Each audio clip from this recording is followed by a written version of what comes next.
समाज परिवर्तन के माहौल को आप रोक नहीं पाएंगे, और अगर रोकने की कोशिश की तो समाज आपको निगल जाएगा पूरा के पूरा, फिर चाहे पानी पीकर कोसते रहना।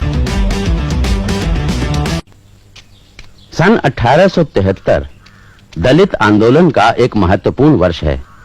इसी वर्ष ज्योतिराव फुले ने अपनी पुस्तक गुलामगिरी प्रकाशित की। पुस्तक की सामग्री ने सनातनी ब्राह्मणों में बेहद रोष पैदा किया। ज्योतिराव, तुमने इतना बड़ा निवाला मुंह में रखा है कि न तुम चबा सकते हो न निगल सकते हो। वो मैं देख लूंगा। इस बार क्या तमाशा खड़ा किया है हेरम शास्त्री? ये पुस्तक, ये तुमने कैसे जुर्रत की कहने की कि मनु ने शूद्रों पर गुलामी ला दी? जाति प्रथा तो वेद की आज्ञा से पैदा हुई। अब यह क्या तुम्हारा दावा है कि वेदों को भगवान ने नहीं लिखा? मेरा पक्का विश्वास है हेरम शास्त्री कि इस संसार की कोई भी पुस्तक भगवान या किसी देवता ने नहीं लिखी है। अगर कुछ लोगों को यह मानने में परम आनंद होता है कि वेदों का निर्माण ईश्वर ने किया है तो वो खुशी से अपना भ्रम पाला करें, लेकिन शूद्रों और अतिशूद्रों को इस भ्रम से दूर ही रहना चाहिए, क्योंकि ये धार्मिक कहलाने वाले ग्रंथ ही उन्हें गुलामी में जकड़ते हैं। ज्योतिराव, तुम लोगों को ब्राह्मणों से नफरत करना सिखा रहे हो। बिल्कुल नहीं, ब्राह्मणों को मैं अपना भाई मानता हूं और इसीलिए उनके काले कारनामों पर शर्मिंदा हूं। ब्राह्मणों से मेरी कोई दुश्मनी नहीं है। मेरा सारा संघर्ष ब्राह्मणवाद के खिलाफ है। हेरम शास्त्री, आप जितने जल्दी समझेंगे कि शूद्र जन ही इस देश की जीवन शक्ति है, उतना ही अच्छा। अब तुम्ही से सलाह लेना बाकी बचा था। देखो ज्योतिराव, हम बता देते हैं, ऐसी उल जलूल और गाली गलौज वाली किताबों से तुम समाज की सेवा नहीं कर सकते, समझे? ना आप ही कर सकते हैं शास्त्री जी, ये कहकर कि वेद और पुराण देवताओं के मुख से कड़े हैं, न ये फतवा देकर कि फुले ने उल जलूल और गाली गलौज वाली किताब छपाई है, न ये कहकर कि बकौल विष्णु शास्त्री चिपळूण करके फुले पहले मराठी का व्याकरण सीखे और बाद में लिखने की सोचे। आप विद्वान कहलाने वालों में से एक भी ऐसा नहीं निकला जिसने मेरे उठाए सवालों का जवाब दिया हो। आपके पास कहने के लिए कुछ नहीं है, इसलिए ये दो कौड़ी का बड़प्पन जता रहे हैं। पूना शहर विद्वानों की नगरी कहलाती थी, आप जैसे के रहते वो शान बिजाती रही। हेरम शास्त्री, आप हमारे साथ न चलकर देश को डुबो रहे हो। समाज परिवर्तन के माहौल को अभी आप रोक नहीं पाएंगे, और अगर रोकने की कोशिश की तो समाज आपको निगल जाएगा पूरा के पूरा, फिर चाहे पानी पीकर कोसते रहना, कोई मुड़कर भी नहीं देखेगा।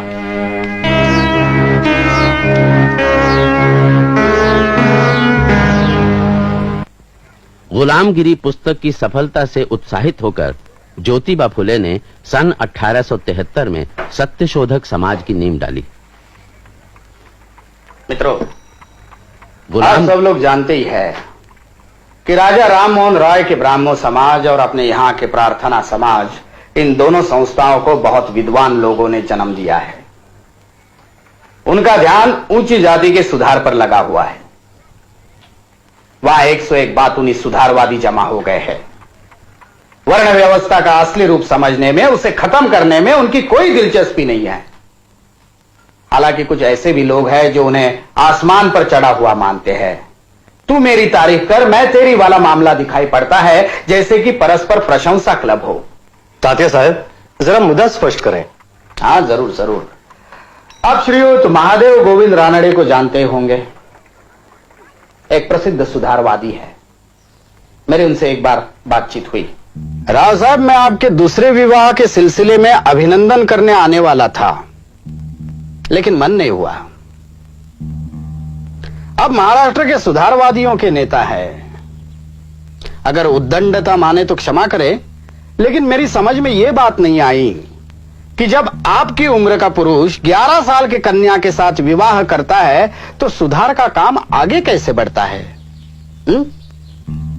लोग आपका सम्मान करते हैं, आपको मानते हैं, इसलिए किसी ने कुछ कहने का साहस नहीं किया। मैं ठहरा कुनबी किसान, मैं किसी से नहीं डरता, इसलिए कह रहा हूं।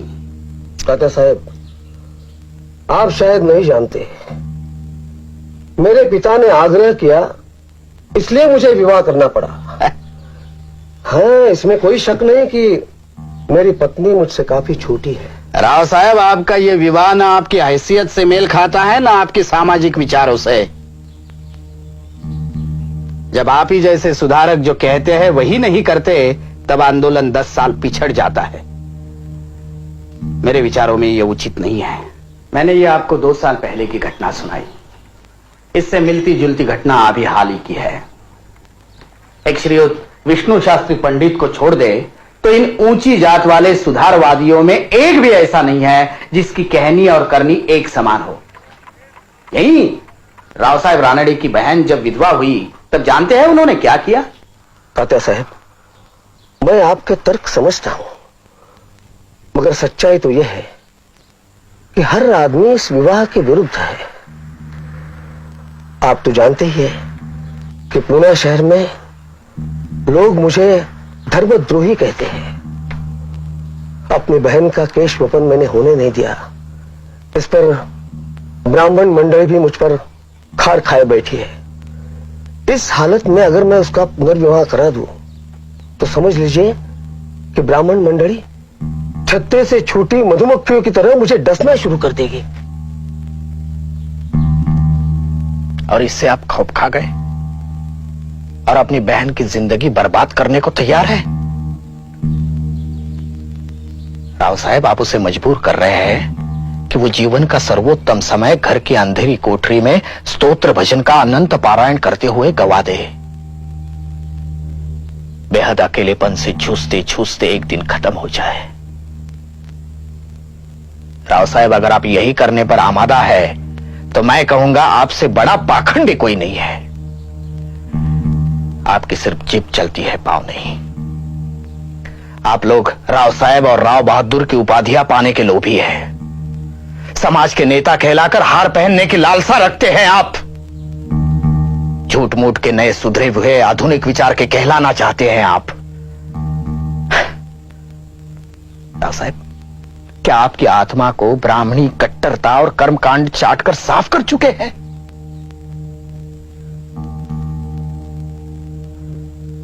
अरे आपसे तो हम कुंभी किसान भले हैं, हमारी कोई औकात नहीं, कोई सामाजिक प्रतिष्ठा नहीं, लेकिन हम लोग जो कहते हैं वही आचरण में उतारते हैं। मुझे बहुत दुख है, बहुत निराशा। मुझे आपसे यह उम्मीद नहीं थी कि आप इस सड़ी गली सामाजिक मान्यताओं के सामने घुटने टेक देंगे। मेरे कहने का मतलब यह है कि ऊंची जात वालों का सुधार आंदोलन में शामिल होना किसी क्लब की गप्पा गोष्ठी में शामिल होने के बराबर है। लोग उनके तारीफ के पुल बांधेंगे, उन पर किताबें लिखेंगे, लेकिन समाज एक कदम भी आगे नहीं बढ़ेगा। समाज को आगे ले जाने का काम शूद्रों और अतिशूद्रों को ही करना पड़ेगा, और इसी लक्ष्य से सत्य शोधक समाज की स्थापना की जा रही है। मित्रों, मेरी आपसे विनती है कि आप माने ईश्वर एक है और सारे मनुष्य उसके बच्चे हैं।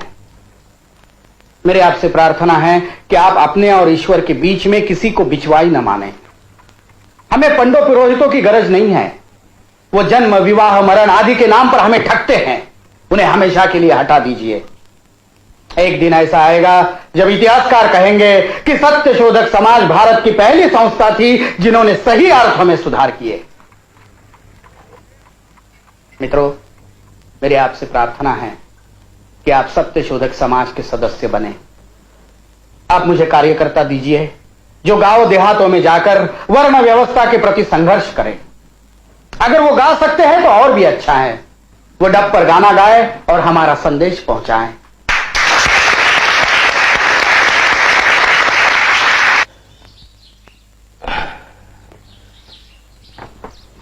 हाँ, अच्छा हुआ डॉक्टर भूले जो आप फौरन चले आए। मुझे पता चला है कि विष्णु शास्त्री चिपलूनकर बहुत बीमार है। मैं चाहता हूं कि आप उनकी जांच करें। तात्या साहब, विष्णुपंत सनातनियों के नेता है। आप पर कीचड़ उछाला करते हैं। अपने आप को मराठी भाषा के शिवाजी महाराज कहते हैं। आपकी बदनामी का मौका ढूंढते रहते हैं। उन्हें देखने मैं जाऊं? पूना में बहुत से ब्राह्मण डॉक्टर हैं, आप मुझे इसमें क्यों घसीटते हैं? पूना में डॉक्टर जरूर है डॉक्टर घोले, लेकिन आपकी बराबरी का एक भी नहीं है। दूसरी बात यह भी है कि विष्णु शास्त्री नेक आदमी है।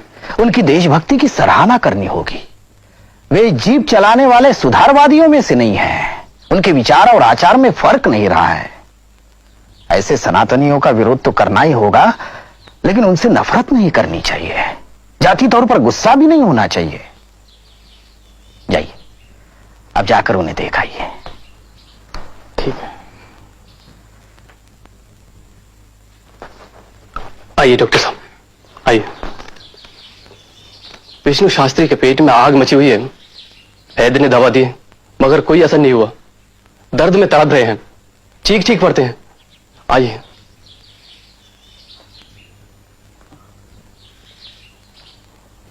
शास्त्री जी, शास्त्री जी, डॉक्टर साहब आए हैं।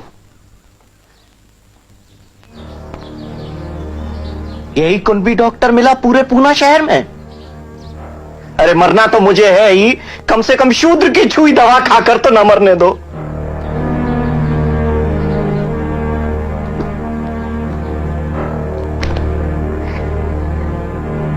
तुम्हारी दी हुई दवा खाने से मैं जहर खाना ज्यादा पसंद करता हूं। तुम लोग ब्राह्मणों और आर्य धर्म से नफरत करते हो ना?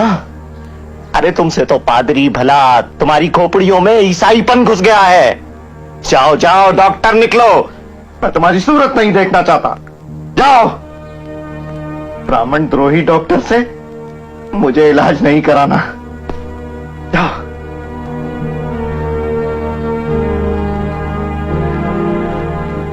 माफ कीजिए डॉक्टर घुले, मुझे पहले ही समझना चाहिए था कि विष्णु शास्त्री आपका अपमान कर सकते हैं। खैर, अब तो वो गुजर गए। सब्सक्राइब करें समता भारत टीवी को, बेल आइकन को प्रेस करें।